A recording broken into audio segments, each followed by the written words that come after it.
जय हिंद साथियों। एक बार फिर से स्वागत करता हूं आपका स्कॉलर्स के डिजिटल प्लेटफॉर्म पर। आज हम करने जा रहे हैं जो 10 सितंबर की थर्ड शिफ्ट है। जैसा कि आप जान रहे हो कि इस प्लेटफॉर्म पर हम लोग पीवाईक्यू की सीरीज लेकर चले हैं और हर एक शिफ्ट का, हर एक सब्जेक्ट का सॉल्यूशन आपको यहाँ पर मिलेगा। तो ज़्यादा से ज़्यादा इसे शेयर कीजिए और अपने दोस्तों को बताइए और ज़्यादा से ज़्यादा इस चीज़ का लाभ उठाइए। हर एक शिफ्ट, हर एक सब्जेक्ट का। ठीक है, तो शुरुआत करता हूँ रीजनिंग पार्ट की। और रीजनिंग के अंदर जो आपको इस शिफ्ट के अंदर पहला क्वेश्चन पूछा है वो क्या पूछा है? Three of the following four options are alike in a certain way and thus form a group which is the one that does not belong to that group. कहने का मतलब इतना सा है कि जो आपको चार ऑप्शन दिए गए हैं उनमें तीन में कुछ सिमिलरिटी है, एक आपको ओड वन आउट निकालना है। तो देखो, तीन में सिमिलरिटी अपन बनाने की कोशिश करते हैं।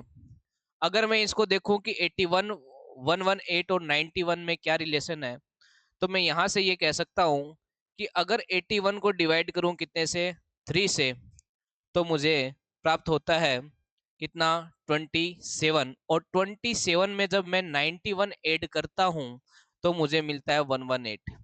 कहने का मतलब इतना सा है कि अगर मैं फर्स्ट टर्म को क्या कर दूं, डिवाइड कर दूं कितने से, 3 से।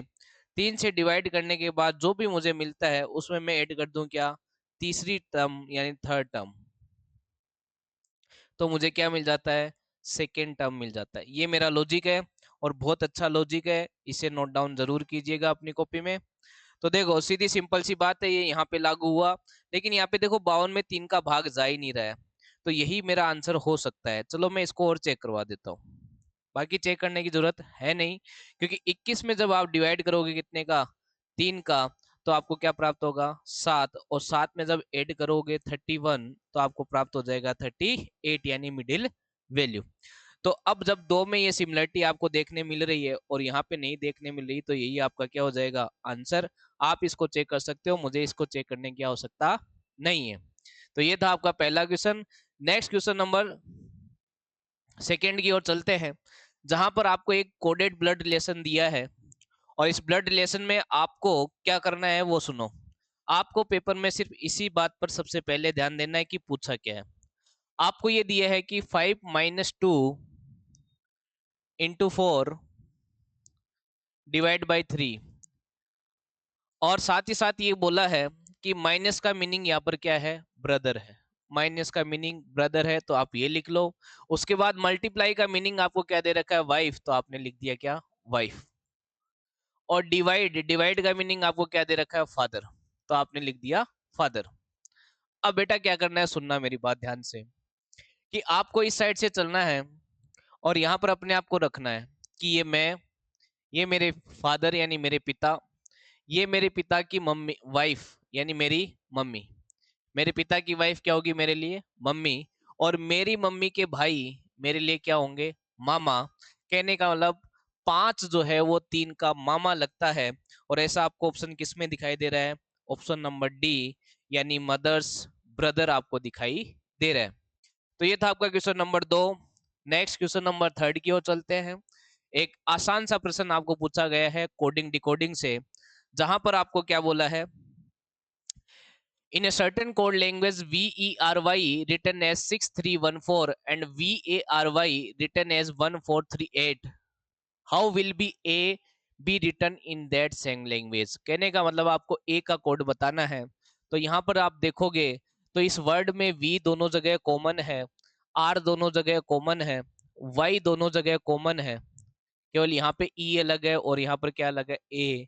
तो इसका मतलब दोनों जगह एक ही कोड होगा जो अलग होगा और वो ही आंसर होगा। चूंकि वेरी में ए यहाँ से आ रहा है तो कोड यहाँ से आंसर होगा। तो देखो, 4 से 4 एलिमिनेट, 1 से 1 एलिमिनेट और 3 से 3 एलिमिनेट, तो क्या बच गया, 8 बच गया। और यही 8 किसका कोड, आपका ए का कोड। आसान प्रश्न। नेक्स्ट क्वेश्चन नंबर फोर्थ की ओर चलेंगे। फोर्थ क्वेश्चन जो आपको दिया है वो दिया है वर्ड एनालॉगी से, यानी अक्षरों की या अल्फाबेट की सादृश्यता। इन प्रश्नों को करने के लिए आप अगर इसको गौर से देखोगे तो आपको यही वर्ड आपको शिफ्ट रीअरेंजमेंट किया है, शिफ्ट नहीं बोल सकते, क्या बोल सकते हैं, रीअरेंज किया है। अब रीअरेंजमेंट वाला सीक्वेंस आप समझ लो और यहाँ पर लगा दो, आपका आंसर आ जाएगा। तो देखो अगर मैं यहाँ इन दोनों की बात करूं, देखो मैं इसमें क्यों नहीं चेक कर रहा वो भी सुनना, क्योंकि इसमें दो ई है, कौन सी तीसरी पोजीशन कौन सी चौथी पोजीशन, यहाँ पे समय खराब ना करें, डायरेक्ट इस पे चेक करें। तो यहाँ पे अगर मैं इसको एक दूं, इसको दो, इसको नंबर 3, देखो मैं क्या कर रहा हूँ, इसको 1, इसको 2, इसको 3, इसको 4 और इसको 5 दे रहा हूँ। तो इसने क्या किया, इसने सबसे पहले 2 लिखा, फिर क्या लिखा 1, और उसके बाद क्या लिखा 3, इसके बाद 5 और इसके बाद 4। अगर ये अपना 1 2 3 4 5 है तो सबसे पहले क्या आएगा, 2 आएगा, तो 2 का मतलब क्या आएगा, आर आएगा। उसके बाद क्या आएगा 1 यानी क्या आएगा, डी आएगा। उसके बाद क्या आएगा 3 यानी क्या आएगा, आई आएगा। उसके बाद क्या आएगा 5 आएगा यानी क्या आएगा, के आएगा। और उसके बाद क्या आएगा 4 यानी एन आएगा। तो आर डी आई के एन आपका ऑप्शन नंबर बी। ये था आपका सादृश्यता से प्रश्न। नेक्स्ट क्वेश्चन नंबर 5 की ओर चलेंगे, जहां पर आपको क्या बोला है, सुनना एक बात को।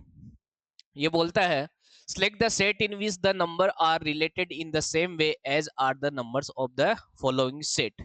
यानी कहने का मतलब सीधा सिंपल सा है, हिंदी में आपको बता देता हूं कि जो रिलेशन आपको इन दोनों में दिखाई दे रहा है, जिस तरीके से 173 से 246 और 148 से 196 आया है, ऐसा कौन सा आपको रिलेशन इन चार ऑप्शन में से देखने मिल रहा है।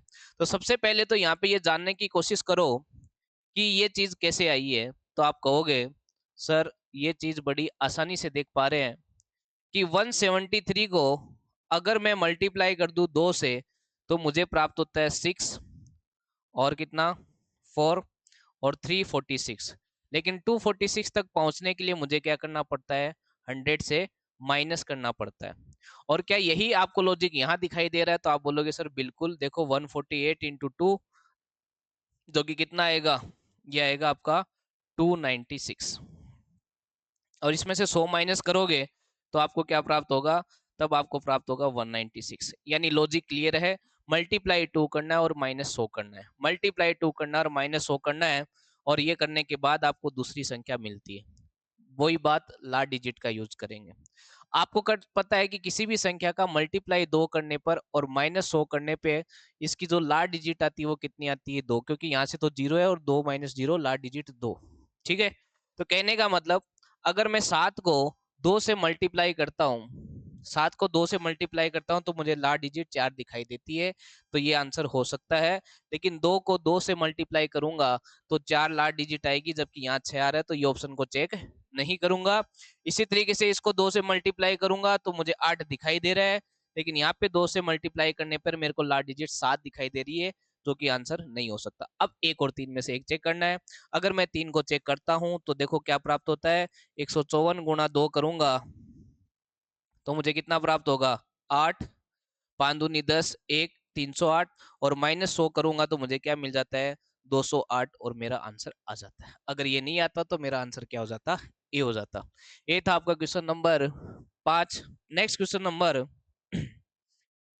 6 की ओर चलेंगे, जहां पे आपको दिया गया है कि दिए गए वेन आरेख का अध्ययन करें और निम्नलिखित प्रश्न का उत्तर दें। प्रश्न क्या है वो सुनना। प्रश्न इतना सा है, how many smart people are, क्या है, polite. How many smart people are polite, यानी कहने का मतलब है वो लोग जो स्मार्ट भी है और पोलाइट भी है। क्या नहीं है, नहीं बोला है। तो सीधी सी बात है कि स्मार्ट और पोलाइट की बात करें तो ये जो 12 है ये तो स्मार्ट पोलाइट है ही है ही। ये तो क्या है, स्मार्ट और पोलाइट। लेकिन अगर इस 7 की बात करूं तो ये स्मार्ट भी है, स्मार्ट भी है, पोलाइट भी है, और साथ ही साथ क्या है, एजुकेटेड भी है। आपको कहीं पे भी ये नहीं बोला कि एजुकेटेड नहीं होना चाहिए, बस इतनी सी शर्त है कि वो स्मार्ट भी होना चाहिए तो और पोलाइट भी होना चाहिए। इसका मतलब ये दोनों ऐड हो जाते हैं। इसका मतलब आपका आंसर कितना आ जाता है, 19। ये था आपका question number 6। Next question number 7 की ओर चलेंगे, जो कि क्या कहता है, select the set in which the number are related in the same way as are the numbers of the following set. कहने का मतलब अभी जो फिलहाल अपन पांचवा, शायद पांचवा क्वेश्चन करके आए थे, उसमें जो सेट में रिलेशन चल रहा था वो ऐसा ही रिलेशन कौन से ऑप्शन में आपको दिखाई दे रहा है। तो सबसे पहले क्या करना है, सबसे पहले आपको ये देखना है कि ये चीजें कैसे आई है, ठीक है, कि कैसे आपको 1 to 1 93 और 214 में कोई रिलेशन दिखाई देता है, ठीक है। अगर मैं कहूं कि अगर इन दोनों को घटा लिया जाए तो क्या प्राप्त होता है, तो आप बोलोगे सर 214 में से अगर 1 to 1 को घटाया जाए तो 3 और 11 में से 2 गया 9 यानी 93 यानी बीच वाली संख्या प्राप्त हो जाती है। क्या लॉजिक ये यहाँ पर भी काम करता है, तो आप एक बार चेक करोगे जरूर कि 115 87 और 202, अगर मैं इसमें से 115 घटा देता हूँ तो 12 में से 5 गया 7 और 10 में से 2 गया 8, 87 प्राप्त हो जाता है। तो कहने का मतलब लॉजिक समझ में आ गया कि इसमें से तीसरी संख्या में से पहली संख्या को घटाने पर बीच वाली संख्या प्राप्त होती है। लास्ट डिजिट का यूज करेंगे तो देखो, अगर 9 में से 5 जाता है तो लास्ट डिजिट क्या आनी चाहिए थी, 4 आनी चाहिए थी। इस आंसर को चेक नहीं करेंगे। क्लियर है बात। नेक्स्ट, अगर मैं बात करूं 9 में से 7 जाएगी तो लास्ट डिजिट 2 आएगी, बिल्कुल आएगी। अगर 4 में से 0 जाएगा तो लास्ट डिजिट 4 आएगा, बिल्कुल आएगा। और बात करें इसकी कि 9 में से 4 जाएगा तो लास्ट डिजिट 5 नहीं आएगा। अब देखो, 2 ऑप्शन एलिमिनेट हो गए, एक ही चेक करना है। किसी को भी चेक कर लो, जैसे मान लो कि मैं चेक कर लेता हूँ थर्ड, कि जहाँ पे 224 में से मैं हटा देता हूँ 110 को, तो मुझे क्या मिलता है, मुझे प्राप्त होता है 114, जबकि यहाँ पे 94 है। तो ये मेरा आंसर नहीं होगा, एक ही आंसर होगा, ऑप्शन नंबर बी, जो कि क्वेश्चन नंबर 7 का है। तो क्वेश्चन नंबर 7 का आपका आंसर क्या हो गया, बी। कोई दिक्कत, तो आप बोलोगे नहीं सर कोई दिक्कत नहीं, आगे बढ़ जाओ। तो क्वेश्चन नंबर 8 की ओर बढ़ गए, ठीक है। क्वेश्चन नंबर 8 आपका आसान सा प्रश्न है, जहां पे आपको पेपर कटिंग और फोल्डिंग की बात की है। मैं आपको बता चुका हूं बार बार, हर एक शिफ्ट में ऐसे प्रश्न आते हैं। तो आपको क्या करना है, तो सबसे लास्ट में फोल्डिंग हुई है वो सबसे पहले अनफोल्डिंग होती है, यानी जिधर अनफोल्डिंग हो उधर एक दर्पण लगा दो। जैसे ही आप इसको दर्पण में देखोगे तो आपको ये चीजें जो है वो यहाँ पर ऐसी की ऐसी ऊपर की ओर दिखाई देगी। और एक दर्पण जो है वो इधर लगेगा, क्योंकि एक फोल्डिंग ये वाली भी है, तो इधर वाले पार्ट की चीजें इधर वाली पार्ट पे दिखाई देगी।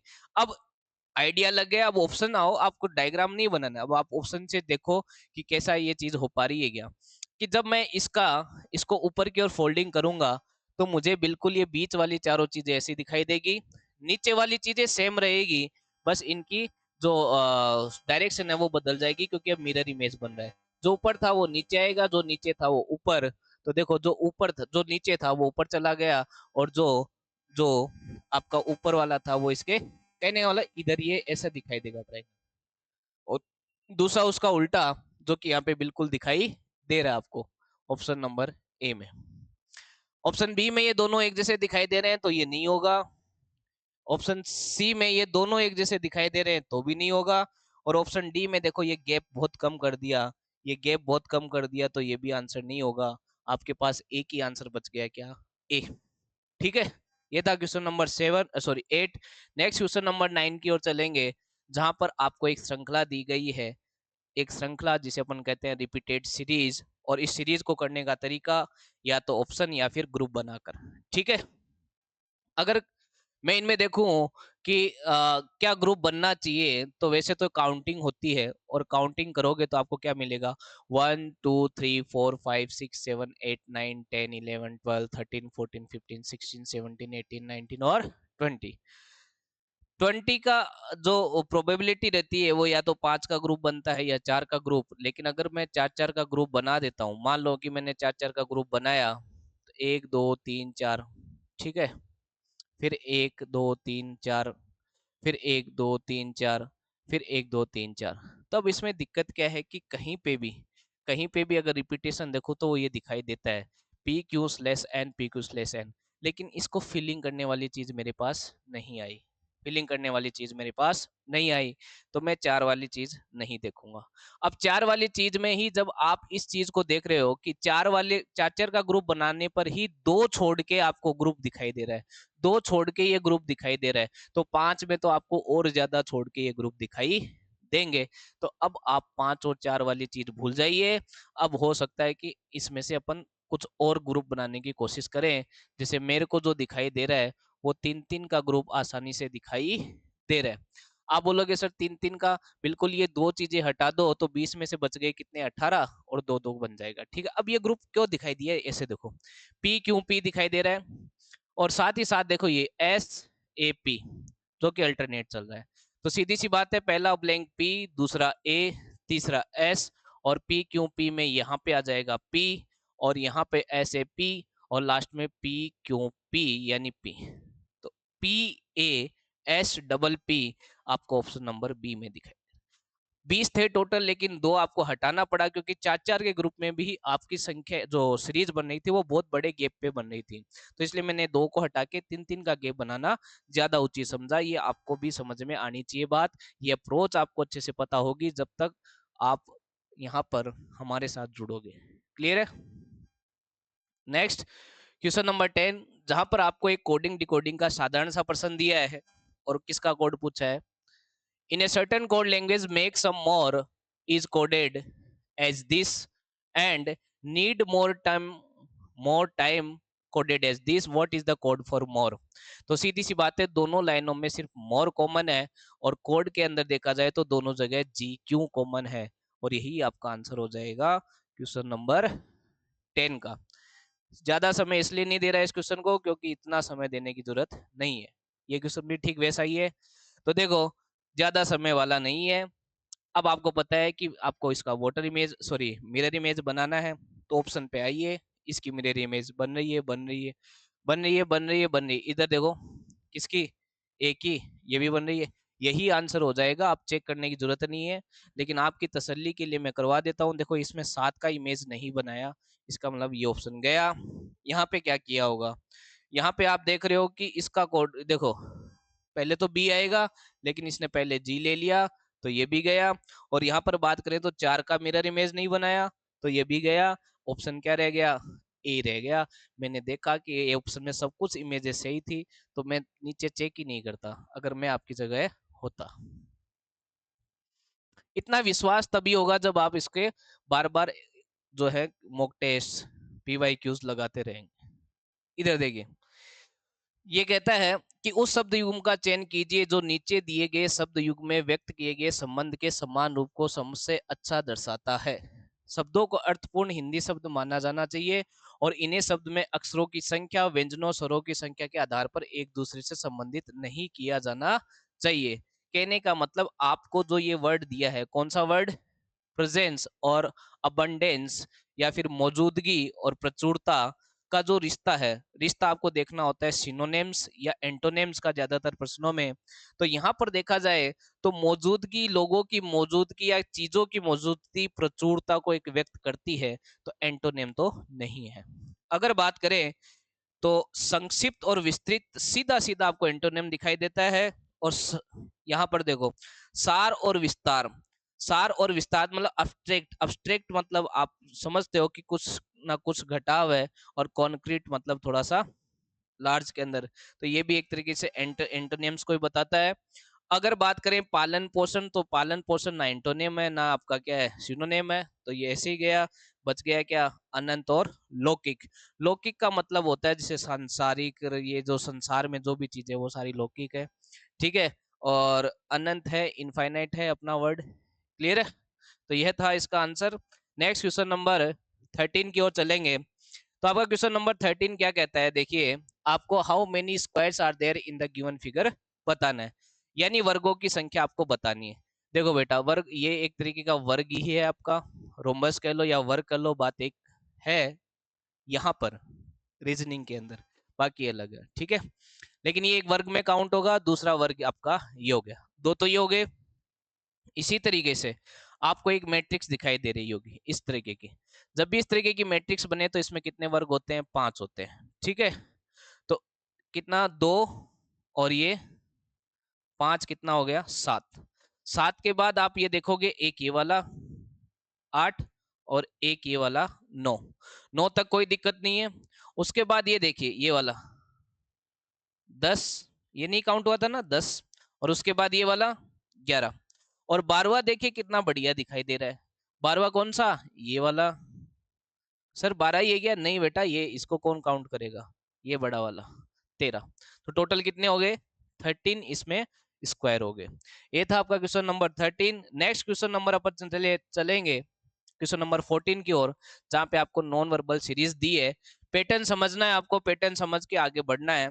तो वैसा ही मैंने कहा एक एक चीज को पकड़ो। अगर मैं बात करूं इसकी y की, तो नेक्स्ट में मुझे y इस साइड दिखाई दिया, और थर्ड में मुझे y यहाँ दिखाई दिया, और फोर्थ में मुझे y यहाँ दिखाई दिया। अब फिफ्थ पोजीशन या तो ऊपर की ओर या सेंटर की ओर, और इसको समझने के लिए आप यहाँ से देखोगे कि ये वाली चीज यहाँ जाती है, देखो गई ना यहाँ पे। तो सीधी सी वाली बात है कि y जाएगा सेंटर में, y जाएगा सेंटर में, तो ये ऑप्शन गया। अभी भी आपके पास ऑप्शन बच गए कितने, 3। क्लियर है बात। अब देखो इनमें, देखो आप ये देखो कि कहाँ से आंसर आ सकता है, कहाँ से आंसर आ सकता है। देखो 4 4 4 4 है, ठीक है, ई पी। अच्छा एक बात करते हैं, पहले 4 का रोटेशन देख लेते हैं, जिससे एक ऑप्शन और एलिमिनेट हो जाएगा। आपको पता है कि हर एक चीज ऐसे ही चल रही है, ठीक है। तो 4 अभी फिलहाल यहाँ पे, तो 4 यहाँ पर आएगा कॉर्नर पर, यहाँ पे 4 कॉर्नर पर है, यहाँ पे भी 4 कॉर्नर पे है, लेकिन यहाँ पर है तो ऑप्शन एक और गया। अब इन दोनों में अंतर क्या है वो देख लो, ई और पी का है, तो ई की पोजीशन देख लेते हैं। ई जो है आपका कहाँ जाएगा, यहाँ पे, क्योंकि सारी चीजें वैसे ही चल रही है, तो ई नीचे की ओर आएगा, यानी यहीं पे आएगा, तो यही आपका आंसर हो गया, ये भी एलिमिनेट हो गया। इजी क्वेश्चन था, क्वेश्चन नंबर 14। नेक्स्ट क्वेश्चन अपन चलेंगे क्वेश्चन नंबर 15 की ओर, जहां पे आपको पूछा है कि अल्फाबेटिक सीरीज है, क्वेश्चन मार्क की जगह आपको क्या मिलेगा, क्या प्राप्त होगा। तो सीधी सिंपल सी बात है, मैंने आपको बता रखा है। अल्फाबेट सीरीज करने का तरीका यही है कि आप इनके क्रमांक लिखो, तो आपने लिखा 14, 21 और 20, और इनके क्रमांक लिखा तो आपने 18, 25 और 24 लिखे। और आगे अगर बात करो तो ये 22, 3 और 2 दिखेगा। यहाँ से मुझे +4 दिखाई दिया, यहाँ से भी +4 दिखाई दिया, यहाँ से भी +4 दिखाई दिया। क्लियर है बात। और आगे भी मुझे +4 दिखाई दिया, बेटा यहाँ पे भी +4 है, क्योंकि 3 को आप क्या पढ़ सकते हो, 3 को आप 29 भी पढ़ सकते हो, क्योंकि 26 ही अल्फाबेट होते हैं। इसी तरीके से 2 को आप 28 भी पढ़ सकते हो, यानी +4 का लॉजिक यहाँ पे दिखाई दे रहा है। तो इसमें +4 लगाएं तो 26 और 4 30, 30 पे डी आ जाता है वापस से घूम फिर कर, और इसी तरीके से 7 और 4 11 पे क्या आता है, के आता है, और 6 और 4 पे क्या आता है, 10, यानी जे आता है, यानी डी के जे आपका आंसर हो जाएगा।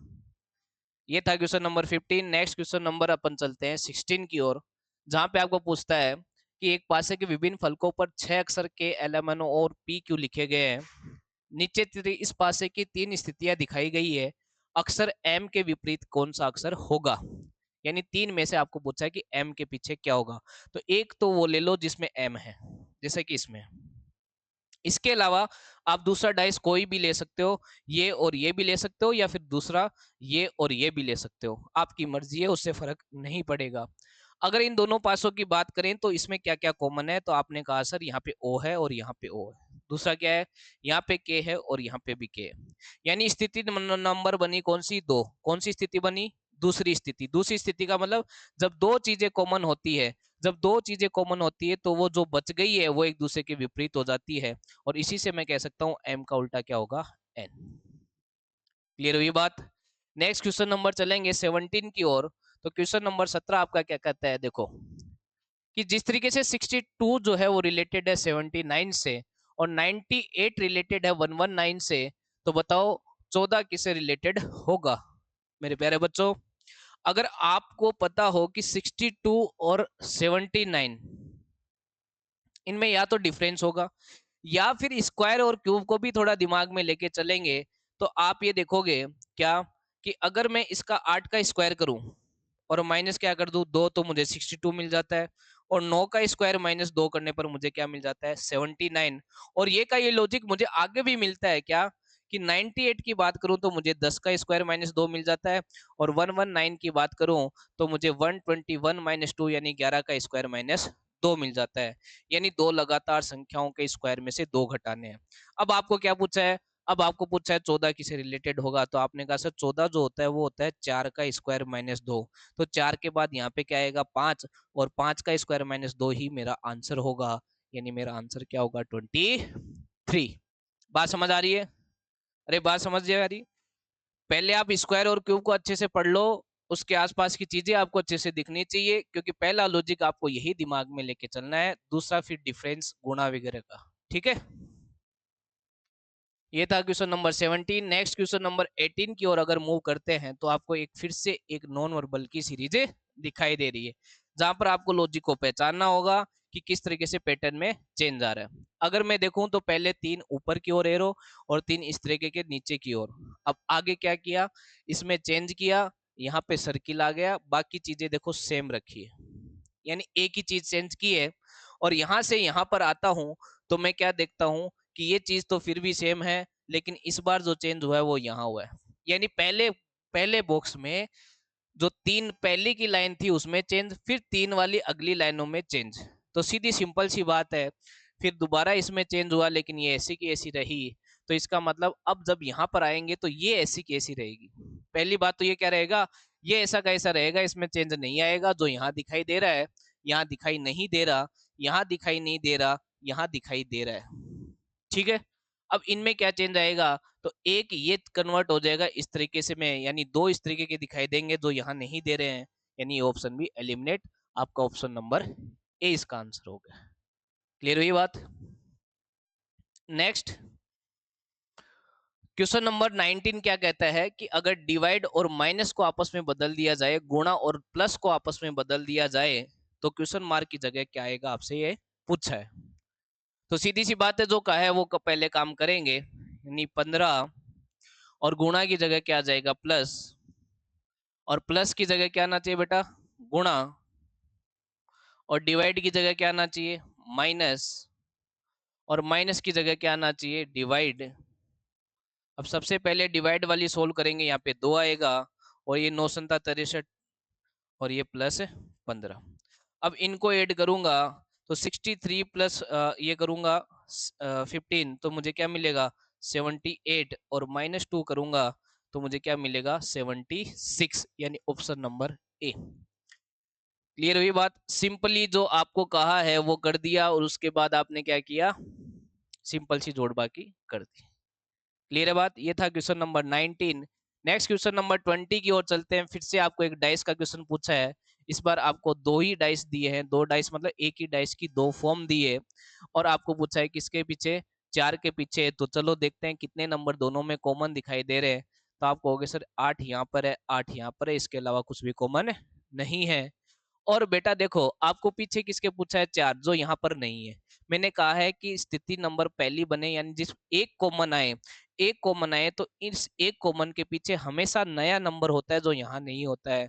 तो अगर 4 के पीछे पूछा है तो बेटा 4 के पीछे 8 ही होगा। अगर दिमाग है तो आप सीधा आंसर कर देते, अदरवाइज आप पूरा इसे सोल्व करते। क्लियर है। पूरा सोल्व मैं बार बार इन शिफ्टों में कर रहा हूं, तो करने की मुझे जरूरत नहीं है, आप बात को समझ गए होंगे कि इस 4 के विपरीत क्या आएगा। नेक्स्ट क्वेश्चन नंबर 21 की ओर चलते हैं, जहां पे आपको बोला है कि विजडम शब्द के सभी अक्षर वर्णाक्रम में व्यवस्थित कर दिए जाए। जब भी ऐसा प्रश्न आए तो आप क्रमांक लिखोगे। डब्लू का कितना लिखा 23, आई का कितना लिखा 9, एस का 19, डी का 4, ओ का 15 और एम का 13। अब अंग्रेजी अल्फाबेट में अगर इसको अरेंज करूंगा तो सबसे पहले मुझे यहाँ 9 मिलेगा, और फिर क्या मिलेगा 13 मिलेगा, सॉरी 9 नहीं, पहले आएगा 4, फिर आएगा 9, फिर आएगा 13, फिर आएगा 15, और फिर 19, और फिर 23। ठीक है। शब्द के सभी अक्षर वर्णाक्रम में व्यवस्थित कर दिए जाए तो इस प्रकार बने नए अक्षर समूह में बाएं छोर से तीसरे, ये लेफ्ट होता है भाई, तो बाएं छोर से तीसरा कौन सा हो गया ये वाला, और दाएं छोर से दूसरा, यानी दाएं छोर से दूसरा कौन सा हो गया ये वाला। इनके बीच अंग्रेजी वर्णमाला के क्रम में कितने अक्षर आते हैं, तो आप बोलोगे सर 14 आएगा, 15 आएगा, 16 आएगा, 17 आएगा और 18 आएगा, यानी टोटल कितने लेटर आएंगे, 5 लेटर आएंगे, और यही आपका आंसर होगा। क्लियर है। ये था आपका question number 21। Next question number 22 की ओर चलते हैं। Three of the following four are alike in a certain way, thus form a group. Which is the one that does not belong to that group? तीनों में से, चारों में से 3 में समानताएं हैं, एक आपका अलग है। क्रमांक लिखोगे आपको चीजें समझ में आने लग जाएगी। यानी F का 6 होता है, K का 11 होता है, N का 14, डी का 4, आई का 9, एम का 13, ई का 5, जे का 10, एम का 13, सी का 3, एच का 8 और के का 11। यहाँ पे +4 और यहाँ पे +3, यहाँ पे +5 आ गया और यहाँ पे +4 आ गया। तो देखो बेटा यहाँ पे सॉरी यहाँ पे +5 है और यहाँ पे कितना है, यहाँ पे +3 है, यहाँ पे भी +5 है लेकिन यहाँ पे +4 है। तो दोनों में से कोई एक आंसर हो जाएगा, क्योंकि देखो आगे इस बात को क्लियर कर देगा कि कौन सा आंसर होगा। यहाँ पे +5 ही और यहाँ पे +3 है और यहाँ पे भी आपका क्या है +5 और यहाँ पे +3। तो +5 +3 वाली सिमिलरिटी है, लेकिन ये वाली चीज आपकी अलग हो गई, यानी ऑप्शन नंबर आपका क्या हो गया, बी हो गया। इस तरीके से आपको क्लासिफाइड करना था। नेक्स्ट अगर बात करेंगे अपन क्वेश्चन नंबर 23 की, तो आपको एक सीरीज दिखाई दे रही है और सीरीज भी बड़ी आसान है, क्योंकि आपको स्क्वायर नंबर दिखने चाहिए जो आपको नहीं दिख रहे होंगे, लेकिन मैं बता देता हूँ। ये जो है वो 17 का स्क्वायर है और ये जो है वो 13 का स्क्वायर है, ये 11 का स्क्वायर है, ये 7 का स्क्वायर है और ये 2 का स्क्वायर है। आपको पता है कि अभाज्य संख्याएं क्या होती है, प्राइम नंबर 2 होता है, 3 होता है, 5 होता है, 7 होता है, 11 होता है, 13 होता है एंड सो ऑन। अभाज्य संख्या वो संख्या है जिसमें केवल दो ही गुणनखंड होते हैं, दो ही संख्याएं होती है फैक्टर के रूप में, और कुछ भी नहीं होता। कम से कम दो और ज्यादा से ज्यादा दो। आपके लिए मेरी तरफ से एक क्वेश्चन है कि एक क्या है, एक प्राइम नंबर है, अभाज्य संख्या है या नहीं, ये आपको कमेंट में करना है। एक क्या है, प्राइम नंबर है या नहीं है, क्लियर है, इसका कमेंट आप जरूर बताएं मुझे।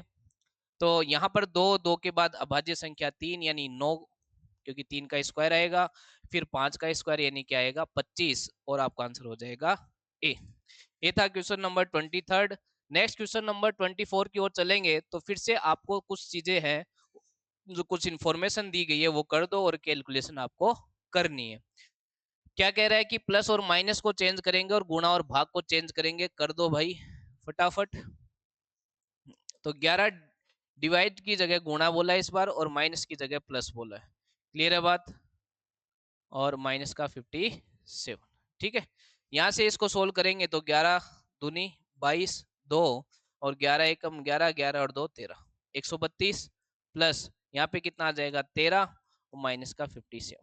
अगर इसको ऐड करूंगा तो ये 5 4 145 और इसमें से 57 माइनस करूंगा तो 15 में से 7 जाएगा 8 बचेगा, एक ये, और 14 में से 6 जाएगा तो भी 8 बचेगा, यानी 88 आपका आंसर होगा।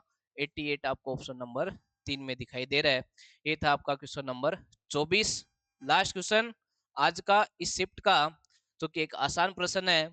How many women are entrepreneur but not Indians, यानी कहने का मतलब है कि वो महिलाएं जो एंटरप्रेन्योर है लेकिन इंडियन नहीं है। तो सीधी सी बात है कि ये एंटरप्रेन्योर, ये वुमेन, यानी ये जो 18 है वो एंटरप्रेन्योर भी है, वुमेन भी है, लेकिन इंडियन नहीं है, क्योंकि 11 में तो इंडियन भी शामिल हो जाता है, इसलिए आपका आंसर हो गया 18। क्लियर हुई बात। ये थी आपकी थर्ड शिफ्ट 10 सितंबर की। आई होप आपको समझ में आई होगी। वो प्रश्न का कमेंट मुझे आपसे चाहिए, एक भाज्य या अभाज्य। क्लियर है। जय हिंद, जय भारत।